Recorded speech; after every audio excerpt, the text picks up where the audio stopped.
அன்பார்ந்த சகோதர சகோதரிகளே, இயேசு கிறிஸ்துவின் நாமத்தினால உங்களை நான் வாழ்த்துகிறேன். இயேசு கிறிஸ்து நாமத்தினால நான் வாழ்த்துறேங்க.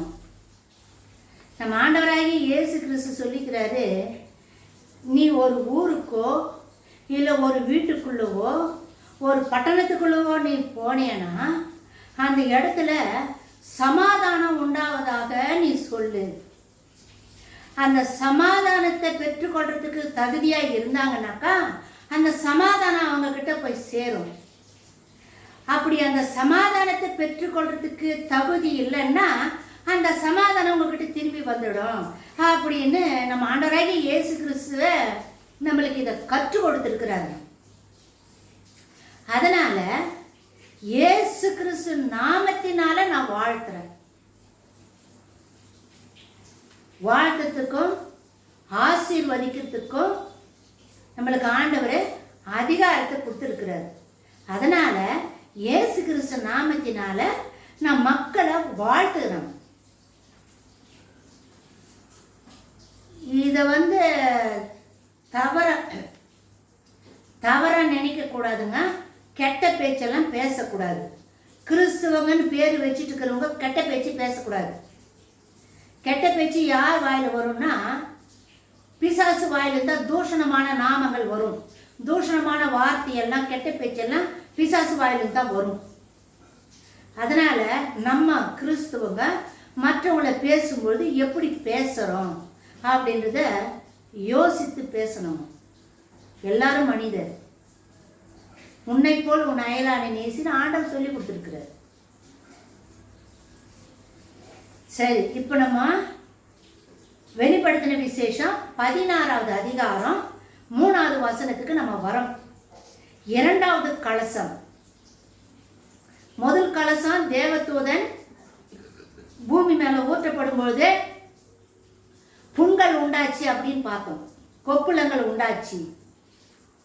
இப்ப இந்த 2வது தூதன் தன்னுடைய கலசத்தை 2வது தூதன் தன் கலசத்தில் உள்ளதை சமுத்திரத்திலே ஊற்றினான்.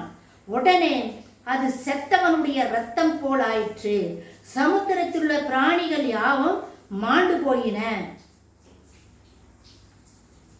கடல் மேல சமுத்திரம் கடல் மேல ஊத்துறாரு 2வது தூதன் 2வது கலசத்தை. அப்படி ஊற்றப்படும் பொழுது தண்ணி, அதாவது சமுத்திரத்தில் இருக்கிற தண்ணி எப்படி ஆயிடுச்சான்? ஒரு மனிதன் செத்துட்டாக்கா அந்த மனுஷனுடைய சரீரத்தில் ரத்தம் எப்படி இருக்கும்? கெட்ட ரத்தம். கெட்ட ரத்தம் எப்படி இருக்கும்? கருப்பு கலர்ல இருக்கும். கருப்பும் சிவப்பும் கலந்த கலர்ல, மோஸ்ட்லி கருப்பா தான் இருக்கும். செத்தவங்களுடைய சரீரத்தில் இருக்கிற அந்த ரத்தம் அப்படி இருக்கும். டார்க் சாம்பல் கலர்ல கூட இருக்குமோ. அதனால இந்த 2வது கலசம் 2வது தேவதூதன் சமுத்திரத்தின் மேல ஊற்றப்படும் பொழுது சமுத்திரத்துக்கு இருக்கிற தண்ணி எல்லாம் செத்தவனுடைய சரீரத்தில் இருக்கிற ரத்தம் போல ஆயிடுச்சான். அந்த மாதிரி ரத்தம் போல ஆயிடுச்சுனாக்கா அப்ப தண்ணி கெட்டுதானே போச்சு. நம்ம முதலாம் கலசத்துல கூட பார்த்தோம், புண்ணு ஏன் வருது? ரத்தம், மனுஷனுடைய ரத்தம் கெட்டு போனதுனால தானே கொப்பளங்கள் வருது, புண்ணு வருது. இப்போ இந்த 2ஆம் கலசம் சமுத்திரம் மேல ஊற்றப்படுவது தண்ணி எல்லாம் கெட்டு போச்சு. சுத்தமா இருக்கிற தண்ணி கெட்டு போச்சு. இப்போ தண்ணிக்குள்ள உயிர் வாழ்கிற ஜீவன்கள் எல்லாம் தண்ணியில் இருக்கிற அந்த காற்று ஆக்சிஜனை எடுத்து தானே அது சுவாசிக்கும். இப்போ தண்ணியே கெட்டு போச்சு, அங்கே ஆக்சிஜனே இல்லைன்னா அப்போ தண்ணியில் இருக்கிற உயிரினங்கள் உயிர் வாழுமா? அதனால சமுத்திரத்தில் இருக்கிற எல்லா பிராணிகளும் யாவும் மாண்டு போயின. சமுத்திரத்தில் இருக்கிற எல்லா ஜீவ ஜந்துக்களும் செத்து போச்சு, மாண்டு மடிஞ்சு போச்சு. ஏன்னா தண்ணி கெட்டு போச்சு, தண்ணியில ஆக்சிஜன் இல்லை. 2வது எக்காலம் ஊற்றப்படுகையில் 2வது எக்காலம் நம்ம இப்போ பார்க்கறது 7 கலசங்கள். நியாய தீர்ப்பு கலசங்களை பற்றி இப்போ நம்ம பார்த்துட்டு வரோம். ஏற்கனவே 7 முத்திரைகளை பற்றி பார்த்துருக்குறோம். 7 எக்காலங்கள் ஊதப்படுறத பார்த்துருக்குறோம். அதில் 2வது எக்காலம் ஓதுறாங்க. அப்படி 2வது எக்காலம் ஓதப்படும் பொழுது வெளிப்படுத்தின விசேஷம் 8வது அதிகாரம் 8, 9 வசனம் என்ன சொல்லுதுன்னா, சமுத்திரத்தில் 1/3 இரத்தமாயிற்று என்றும், சமுத்திரத்தில் உள்ள ஜீவனுள்ள சிருஷ்டிகள் 1/3 செத்து போயிற்று என்றும், கப்பல்களில் 1/3 சேதமாயிற்று என்றும் ஏற்கனவே இதை நாம் பார்த்திருக்கிறோம். 1/3 தான் செத்து போச்சு. 2வது எக்காலம் ஓதப்படும் பொழுது 1/3 தான் கடல்ல இருக்கிறதெல்லாம் செத்து போச்சு அப்படின்னு நம்ம கப்பலெல்லாம் கூட சேதாரமாச்சு அப்படின்னு 2ஆம் எக்காலம் ஓதப்படும் போது என்ன நிகழ்ச்சி நடக்குது அது ஏற்கனவே நம்ம பார்த்தோம். 1/3 அங்க நடந்தது. ஆனா இங்கு கலசம் ஊற்றப்படுகையில் சமுத்திரம் முழுவதும் பாதிக்கப்பட்டது என வருகிறது. ஒரு சில பகுதிகளில் தான் 1/3 தான் கெட்டு போச்சு 2வது எக்காலம் ஓதப்படும் போது. ஆனாங்க 2வது கலசம் ஊற்றப்படும் பொழுது இந்த பூமியில் இருக்கிற எல்லா சமுத்திரத்தில் கடல்ல இருக்கிற எல்லாமே கெட்டு போயிடுச்சான். ஆகவே கடலின் சகலவித பிராணிகள் மற்றும் சுய சுரணையுள்ள உயிர் வாழும் ஜீவன்கள் மரித்து போயின. ஏன்னா உயிர் வாழத்துக்கு அங்கே எந்த ஒரு இதுவும் இல்லை, அங்கே வசதி இல்லை, ஆக்சிஜன் எல்லாம் இல்லை. அதனால செத்து போச்சு. மீன்கள் இன்னும் நிறைய விதவிதமான உயிரினங்கள் எல்லாம் கடல் இருக்குதுங்க. நம்ம நிலத்துல இருக்கிறத விட கடல்ல இருக்கிறது அதிகமான உயிரினங்கள், விதவிதமான உயிரினங்கள் எல்லாம் கடல்ல இருக்குதுங்க. அதெல்லாம் அழிஞ்சு மாண்டு போச்சா. அதுவும் தங்கள் சொந்த இரத்த இழப்பின் காரணமாய் மரிக்காமல், அதாவது அந்த மீன்கள் எல்லாம் அந்த கடல்ல வாழற உயிரினங்கள் எல்லாம் தன்னுடைய சொந்த ரத்தம் எழுந்து போனதுனால செத்து போலியா. சமுத்திரத்தினுடைய ஜலம், அதாவது ஜலங்கள், சமுத்திரத்தில் இருக்கிற தண்ணி செத்தவனுடைய ரத்தம் போல் அழுக்கடைந்து கெட்டு போனதினாலே தான் அவைகள் மரித்து போயின. எது மரித்து போயின? கடலில் இருக்கிற எல்லா உயிரினங்களும் மரிச்சு போயிடுச்சு அப்படின்னு நம்ம 2வது கலசம் ஊற்றப்படும் பொழுது பார்க்குறோம். ஆண்டவருடைய கோபம் ஏன்னா அவர் தான் வானத்தையும் பூமியையும் கடலையும் கடலில் வாழற எல்லா உயிரினங்களையும் அவர் தான் படைச்சி அவற்றுக்கு உண்டான எல்லா ஆகாரமும் கொடுத்து அவர் தான் பாதுகாத்து பராமரிச்சுட்டு வராரு. என்ன படைச்சவர் அவர் தான். இப்போ அதெல்லாமே யாருக்கு படைச்சாருன்னா மனிதனுக்காகத்தான் அதெல்லாம் படைச்சாரு. இப்போ மனிதனே கடவுளுக்கு விரோதமா எதிர்த்து பேசுறான். நீ யாரு? கடவுளை எதிர்க்கிறான், கடவுளை திட்டுறான். அப்படி இருக்கும்போது கடவுளை எதிர்க்கும் போது கடவுள் கோபமா வராதா? பொறுமையா இருந்தாரு. இருந்த காலமெல்லாம் போயிடுச்சு. இது கடைசி காலம். யாருடைய கூட்டம்? அந்தி கிறிஸ்துனுடைய கூட்டமா அவனை பின் சென்று போற மக்களுக்கு தான் இந்த உபத்திரவம். அதனால மனிதனுக்கு உண்டான தேவையா இருக்கிற அந்த ஜலத்தை, சமுத்திரத்தில் இருக்கிற ஜலத்தை கெட்டு போக பண்ணிட்டாரு. செத்தனுடைய ரத்தம் போல மாறிடுச்சு. எதுக்குமே யூஸ் கிடையாது, எதுக்குமே பயன்படுத்த முடியாது. கடல் தண்ணி கூட எதுக்குமே பயன்படுத்த, எல்லாம் கெட்டு போச்சு. மீனெல்லாம் கூட அதில் இருக்கிற எல்லாமே செத்து போயிடுச்சு. மனிதனுடைய நன்மையை ஆண்டவரே எடுத்துட்டாரு. அதனால இது 2வது கலசத்தை பற்றி நம்ம இப்போ பார்த்தோம். அடுத்தது நம்ம 3வது கலசத்துக்கு போக போகிறோம். இப்போ அதுக்கு முன்னாடியே நம்ம இஸ்ரவேலுக்காக நம்ம ஜெபம் பண்ணலாமா? அதாவது சென்ற ஜூன் மாதம் 24 ஆண்டவர் வந்து எனக்கு ஒரு தரிசனம் கொடுத்தாரு. ஏற்கனவே இந்த சாட்சி நான் சொல்லினே இருந்தேன். வீடியோ எடுக்கும்போது கரண்ட் ஆஃப் ஆயிடுச்சுங்க. அதனால திருப்பி நான் இந்த ஆண்டவர் என்ன வெளிப்படுத்தினாரோ அதை உங்களுக்கு இப்போ நான் சொல்ல விரும்புகிறேங்க. ஜூன் மாதம் 24 வானத்தில் ஒரு தேவதூதன் எக்காலம் வச்சுட்டு ஊதி இருக்கிறார். ஒரே ஒரு தூதன் எக்காலத்தை ஓதுறாரு. அந்த தூதனுக்கு இடது பக்கம் ஒரு மனுஷனுடைய தலை மட்டும் தெரியுது. இந்த சரீரம் முழுசதான் தெரியலங்க. வானத்தில் மேகத்துக்குள்ள இந்த மனிதனுடைய தலை மட்டும் தெரியுது. ஆனால் அந்த முகம் யாருடைய முகம்னு தெரியல. தலையெல்லாம் மனுஷன் தலை மாதிரி தான் தெரியுது. அந்த தேவ தூதனுக்கு முன்னாடி ஒரு 100 அடி நீளத்துக்கு, 100 அடிக்கு ஜாஸ்தியாகவே இருக்கும், அவ்வளோ நீளத்துக்கு ஒரு பேப்பரை சுருட்டி வச்ச பேப்பரை விரிச்சுட்டே போனால் எப்படி இருக்கும் அந்த மாதிரி 100 அடி நீளத்துக்கு ஒரு பேப்பர், சுருட்டப்பட்ட பேப்பர் வந்து விரிச்சு வச்சிருக்கிறாங்க. அது வந்து ஒரு 2 அடி அகலம் தான் இருக்குது அந்த பேப்பர். ஆனால் நீளம் வந்து 100 அடிக்கு மேலே இருக்குதுமா. அந்த பேப்பரில் நான் கீழேருந்து இப்படி மேலே பார்க்குறேன்னா அந்த பேப்பரில் ஏதோ எழுதி இருக்கிறாங்க. என்ன எழுதியிருக்கிறாங்கன்னு என்னால் வாசிக்கவும் முடியல. அது என்னன்னு ஆனால் எழுதிக்கிறாங்க பேப்பரில், அது எனக்கு தெரியுது.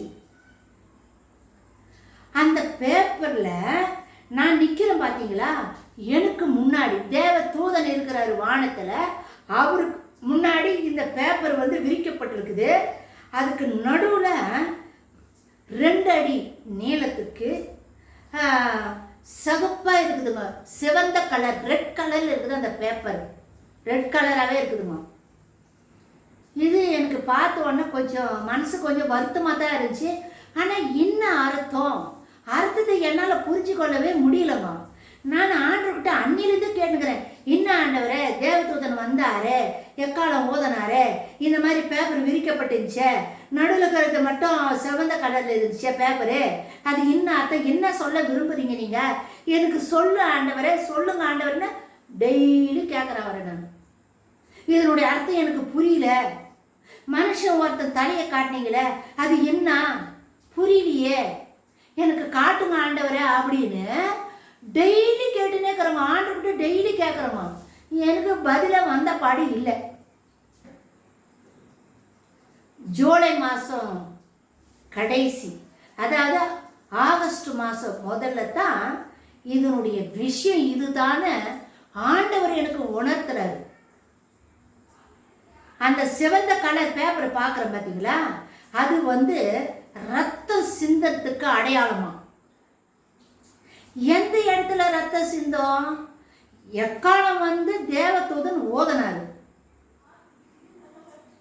சிவந்த கலர் ரத்தம் சிந்தப்பட போகுது. எந்த இடத்துல, எந்த நாட்டில் இருக்கிற மக்கள் எந்த இடத்துல ரத்தம் சிந்தப்படும் தெரியல. இஸ்ரவேல் தேசத்தில் இருக்கிற மக்கள் அதிகமாக ரத்தத்தை சிந்துவாங்களா, இல்லை மத்திய கிழக்கு நாடுகளில் இருக்கிற மக்கள் வந்து ரத்தத்தை சிந்துவாங்களா தெரியலங்க. போக போகத்தான் விஷயம் நம்மளுக்கு இன்னும் நல்லா புரியுங்க. அதனால் இஸ்ரவேல் தேசத்துக்காகவும் மத்திய கிழக்கு நாடுகளுக்காகவும் இப்போ நம்ம ஒரு 2 நிமிஷம் 3 நிமிஷம் நம்ம ஜெபிக்கலாம். ஜபந்தான் ஜெயம். சோத்திரம் ஆண்டவரே, அப்பா நன்றியோடு நாங்கள் சோத்தரிக்கிறோம் ஆண்டவரே. அப்பா வானத்தையும் பூமியும் உண்டாக்கின தேவனே, அப்பா நன்றியோடு நாங்கள் சோத்தரிக்கிறோம், துதிக்கிறோம் சாமி. சர்வ வல்லமுள்ள தேவனே சோத்தரிக்கிறோம். வானம் எனது சிங்காசனம், பூமி எனது பாதபடி என்று சொன்னவரே மை சோத்தரிக்கிறப்பா. வானத்துக்கும் பூமிக்கும் தேவனாய் இருக்கிறவரே, உம்மை நன்றியோடு நாங்கள் சோதரிக்கிறோப்பா. மை துதிக்கிறோம் ராஜாதி ராஜாவே, இரக்கமுள்ள பிதாவே மை சோதரிக்கிறோம்ப்பா.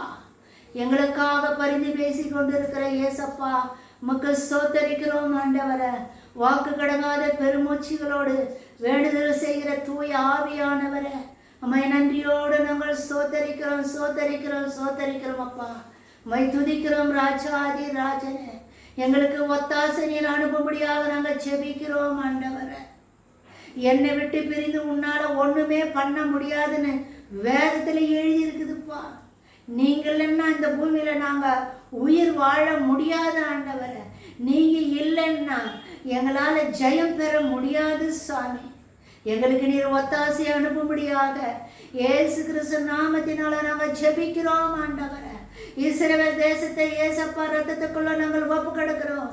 கல்வாரி அடியில் இஸ்ரவேல் தேசத்தை நாங்கள் அர்ப்பணிக்கிறோம் அப்பா. இஸ்ரவேல் தேசத்துக்கு எல்லா மக்களையும் அப்பா கல்வாரி அடியில் நான் அர்ப்பணித்து ஜெபிக்கிறேன் சாமி. இயேசு கிறிஸ்துனுடைய ரத்தம் ஆண்டவரை சகல பாவங்களை கழுவி சுத்திகரிக்க வல்லமை உள்ளதுன்னு வேதத்துல எழுதியிருக்கிறதுனால எங்க மக்களுடைய பாவங்கள் சாபங்கள், எங்க தேசத்தின் மேல இருக்கிற பாவங்கள் சாபம் எல்லாம் ஏசப்பாவுடைய ரத்தத்தினால நீர் கழுவி சுத்திகரிக்கும்படியாக ஏசப்பாவுடைய ரத்தத்துக்குள்ள கல்வாரி அடியில பலிப்பீடத்துல வைத்து நான் அர்ப்பணித்து ஜெபிக்கிறேன் சாமி. இறங்கு வீராக ஆண்டவரை அப்பா சோதரிக்கிறோம். நன்மைக்காக குரல் எழுப்போம். இயேசு கிறிஸ்து ரத்தம் வேதத்துல எழுதியிருக்குதே ஆண்டவரை அப்பா. இஸ்ரவேல் தேசத்துக்காகவும் இஸ்ரவேல் மக்களுக்காகவும் ஏசப்பானுடைய ரத்தம் ஆண்டவரை நமது சிங்காசனத்துக்கு முன்னாடி அபயமிடுதே ஆண்டவரை, ஓலமிடுதே ஆண்டவரை, கூக்குரலிடுதே ஆண்டவரை. ஏசப்பானுடைய ரத்தத்தினுடைய சத்தத்தை கேட்டு எங்க தேசத்தையும் எங்க தேசத்து மக்களையும் நீ பாதுகாத்தரட வேண்டும் என்று இயேசு மூலம் செபிக்கிறோம் ஆண்டவரை அப்பா. சோதரிக்கிறோம் ஆண்டவரை. மை துதிக்கிறோம் ராஜாதி ராஜாவே அப்பா. எங்க தேசத்தை சுற்றிலும் அப்பா உன்னை சுற்றிலும் நான் அக்கினி மதிலா இருப்பேன் என்று சொன்னீங்களப்பா. எங்க தேசத்தை சுற்றிலும் அப்பா நீர் அக்கினி மதிலா இருக்கும்படியாக நாங்கள் ஜெபிக்கிறோம் ஆண்டவரை அப்பா.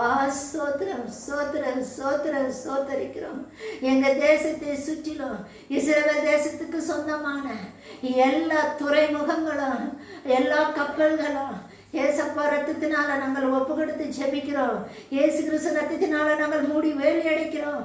மத்திய தரைக்கடல் இருக்கிற இஸ்ரவேலுக்கு சொந்தமான எண்ணெய் கிணறுகள் எல்லாம் ஏசப்பானுடைய ரத்தத்துக்குள்ள ஒப்பு கொடுத்து ஜெபிக்கிறோம் ஆண்டவரை. இஸ்ரவேலுக்கு சொந்தமான எல்லா ஆயுத கிடங்குகள் எல்லாம் ஏசப்பா ரத்தத்துக்குள்ள ஒப்பு கொடுக்கிறோம்.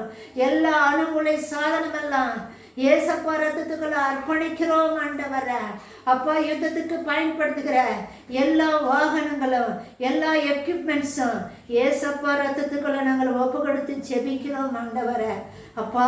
சோதரிக்கிற ராஜாதி ராஜாவே யுத்தங்கள் வேணா ஆண்டவரை அப்பா. சமாதான பெருகுவே அப்பா. நீ சமாதானத்தினால தேசத்தை நிரப்பும்படியாக நாங்கள் ஜெபிக்கிறோம் அப்பா. மை சோதரிக்கிறோம் துதிக்கிறோம் ராஜாதி ராஜாவே. சோதரிக்கிறோம் தகப்பனே அப்பா. உமக்கு சோதனம். இஸ்ரவேலை காக்கிறவர் கண் அயர்வதும் இல்லை கண் உறங்குவதும் இல்லைன்னு வேதத்தில் எழுதியிருக்கிறப்பா. எங்களை காக்கிற தேவனே அப்பா. அப்பா நீ தூங்குறதில்ல நீங்க உறங்குறதில்லைன்னு வேதம் எழுதியிருக்குதுப்பா அப்பா. நீர் எங்களுக்கு ஒத்தாசை செய்வீர் என்று நாங்கள் இயேசுவின் நாமத்தினால நாங்கள் விசுவாசிக்கிறோம் ஆண்டவரை.